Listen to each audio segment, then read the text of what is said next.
Good YouTube, Quinn Wade, for coming to y'all with that instant basketball analysis on Analysis Playground on YouTube, exclusively on air forever. The Atlanta Hawks beat the Celtics 117 to 106. The Celtics go to 29 and 18 and 14 and 8 at home. It was playing at home in this game. The Hawks go to 24 and 25 and 15 and 12 on the road. The Hawks won the first quarter 38 to 18, and the Celtics had trouble getting back into the game ever since that quarter.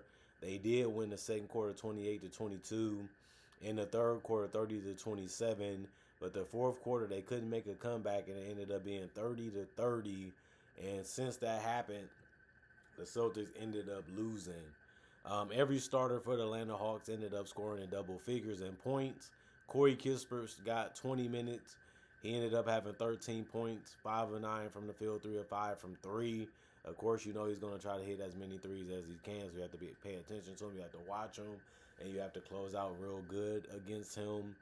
But it ended up working for him anyway in this game. He had 2 rebounds, 1 assist, no turnovers, no personal fouls. It was a plus 10 and plus minus. Onyeka Okongwu, 29 minutes, 17 points, 6 of 12 from the field, 2 of 6 from 3, 3 of 4 from the free throw line. He had 6 rebounds, 3 assists, 2 turnovers, 2 steals, and a block. 2 offense rebounds, 2 personal fouls, and a plus 1 and plus minus.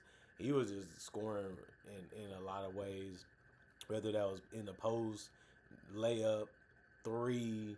He had it going, and he was still making plays defensively too. Onyeka has been a really good player for the Hawks, man. I gotta give him his credit. I've been watching basically every Hawks game, and he has been really good for them basically every game that he plays. He has some hit or miss games like everybody else, but he's more on than he is off for them.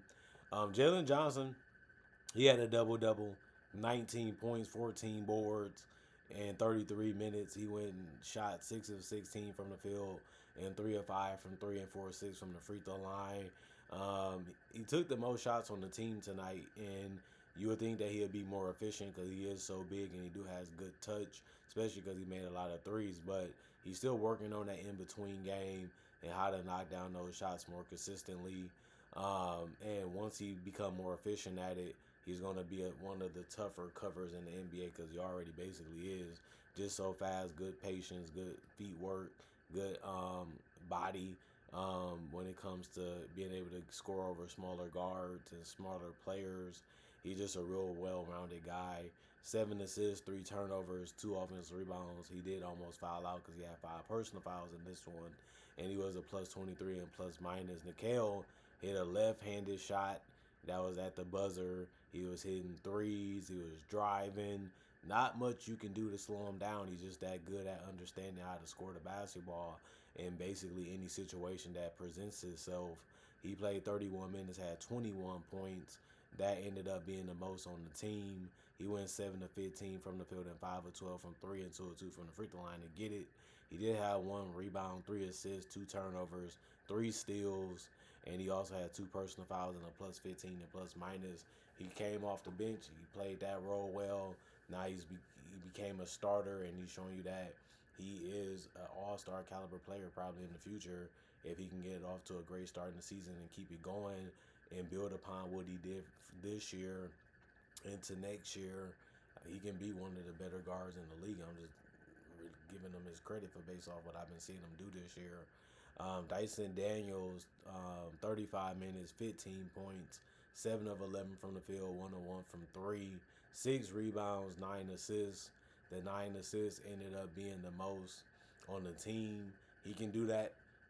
He sees the floor real well. He's mainly a passive type of guy anyway, then more of a scorer.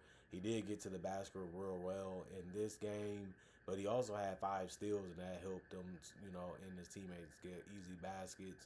And then he had a block, 2 offensive rebounds, 2 personal fouls, was a plus 9 and plus minus. Muhammad Gay played 19 minutes and had 5 points. He went 2 of 3 from the field, 1 of 2 from 3.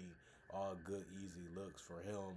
4 rebounds, 2 assists, no turnovers, 2 offensive rebounds, 2 personal fouls, and a minus 8 and plus minus. Christian Koloko, 13 minutes. He didn't score a basket because he missed his only shot. and he took no free throws, but he did have 2 rebounds, 1 assist, no turnovers, 1 offensive rebound, 3 personal fouls, and was a plus 14 and plus minus. CJ McCollum, 29 minutes. That ended up being the most on the team off the bench. And then he had 13 points and went 6 to 14 from the field. They're saying, go ahead, CJ, do whatever you want to do. We'll find you. We'll let you create your own shot. You got the green light. And it makes sense because that used to be Nikhil's job. Now it's CJ's job. And is helping to win basketball games. And he's performing well. The trouble part for him was going 1 of 5 from three. Other than that, he had 3 rebounds, 3 assists, 1 steal, 1 turnover, 1 offensive rebound, 2 personal fouls, and a plus 12 and plus minus. And then Luke Kennard, 24 minutes, 9 points, 4 of 7 from the field, 1 of 3 from the 3 point line. He missed his only free throw. He had no turnovers and a personal foul was a -6 and plus minus. Keaton Wallace, 1 minute. He went 0 of 2 from the field. He missed his only 3. And he also had no turnovers, no personal foul was a -5 and plus minus. And Krejci played 6 minutes. He had 5 points because he went 2 of 3 from the field, 1 of 2 from 3. He had no turnovers, no personal fouls, and was a -10 and plus minus. And then you look at the Celtics. Sam Hauser scored in double figures in 25 minutes because he went 2 of 6 from 3 and 5 of 9 from the field. Obviously, you want to take the 3 point shot from him as much as you can, but if you're looking for him, he's going to find other ways to score anyway. 7 rebounds, 1 assist, no turnovers, and a block. 2 offensive rebounds, 1 personal foul, and a -12 and plus minus. Amari Williams got to start in 15 minutes is what he played. He only scored 2 points because he went 1 of 3 from the field. He did get 6 boards, 2 assists, 2 turnovers, and a block. 1 personal foul and was a -11 and plus minus. Derek White, 31 minutes. That was the most minutes on the team tonight. But he had 11 points. Went 5 of 13 from the field. The 3 ball didn't work out for him in this game because he went 1 of 5 from 3. He did have 4 rebounds, 3 assists, 2 turnovers, a steal, and a block, and no personal fouls and a 0 and plus minus. Jaylen Brown had to work hard for his points in this one, but he still did a good job of scoring them anyway. Besides going 0 of 5 from 3, he went 9 of 20 from the field for the 21 points in 29 minutes. He did also go 3 or 4 from the free throw line. He had 7 boards, which was tied for the most on the team. He also had 3 assists and 3 turnovers and a block, 2 personal fouls and a -24 and plus minus. And Peyton Pritchard had 28 minutes. He had 12 points. He went 5 of 11 from the field and 0 of 3 from the 3 point line and 2 of 2 from the free throw line. It seems like he's really working hard to score his baskets, whether it's in the paint or from 3. But it just shows you how hard it is to score in the NBA at a consistent level. 4 rebounds, no turnovers. He did have 1 personal foul and was a -30 and plus minus. Josh Minot, 5 minutes, 5 points, 2 of 3 from the field, 1 of 2 from 3, 1 rebound, 1 turnover, no personal fouls, and a +8 and plus minus. Had a good spot up 3 and a good finish around the basket. Luka Garza, 24 minutes. He had 11 points. He went 5 of 10 from the field, all shots at the rim, but he did miss all his threes, went 0 of 2 from 3. And obviously, 101 from the free throw line. He did have 6 boards, 6 assists, but it did come with 4 turnovers. He did have 5 offensive rebounds. He was working hard for his boards, but he also had 1 personal foul and was a +3 and plus minus. Anthony Simons played 19 minutes. He had 12 points, went 5 of 7 from the field, 2 of 4 from 3. He also had 1 rebound, 1 assist, and 2 turnovers and a steal. 1 offensive rebound was all the rebounds that he had, and 1 personal foul and a -4 and plus minus.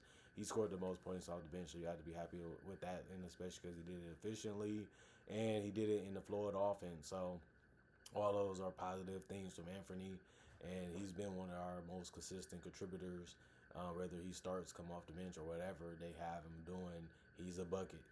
Baylor Shireman, 17 minutes, 6 points, 1 of 5 from the field, 0 of 3 from the 3 point line, 4 of 5 from the free throw line, 3 rebounds, 4 assists, no turnovers, 1 offensive rebound, no personal fouls, and a +11 and plus minus. Jordan Walsh, 21 minutes. He had 4 points. He went 1 of 4 from the field, 2 of 2 from the free throw line. He did have 7 rebounds, which was tied for the most on the team. He also had 1 assist, 1 turnover, 1 steal, 1 block, 5 offensive rebounds, 4 personal fouls, and was a +7 and plus minus. Didn't score that much. Didn't take a lot of shots either. And then Hugo Gonzalez, 27 minutes. That was the most off the bench. He also had 10 points. He went 3 or 4 from three.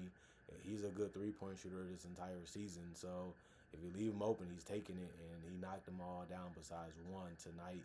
He went 1 or 2 from the free throw line, had 5 rebounds, 1 turnover, 1 block, 1 offensive rebound, 2 personal fouls, and a -3 and plus minus. 89 field goals by the Celtics. They shot 47%. 93 by the Hawks. They shot 48%. 42 threes taken by the Hawks, 43%. 34 taken by the Celtics, 26%. That was a good reason why they lost this game. The Hawks took 13 free throws. They only made 69% of them. But the Celtics took 3 more, 16, but they only made 81% of them. 51 rebounds for the Celtics, 38 for the Hawks, 21 assists for the Celtics, 29 for the Hawks, 16 turnovers for the Celtics, 9 for the Hawks, and 3 steals for the Celtics, 11 for the Hawks, 6 blocks for the Celtics, 2 for the Hawks, 15 offensive rebounds for the Celtics, 10 for the Hawks, 36 defensive rebounds for the Celtics, 28 for the Hawks, and then 13 personal fouls for the Celtics, 19 for the Hawks. And the Celtics, they gave it to them, and the Hawks just kept coming and coming and coming with it. They just got that lead, and they got their confidence going, and they was able to make basically everything they wanted to take, the good, the bad, and the ugly, all went down for the Hawks tonight, and the Celtics just couldn't compete with them. They just couldn't keep up with them, and next thing you know, they ended up getting blown out very fast. And this one, some teams just have it, and it's just their night, and all you can do is compete and fight as much as you can. But this one was meant for the Hawks to win, and they went out there and did everything they had to do to get it done, and they got the win because of that. Comment, like, subscribe, share, hit that notification bell to get that analysis when it first come out. Y'all stay blessed up. Y'all stay good. Peace, and I'll see y'all later today, hopefully with more analysis.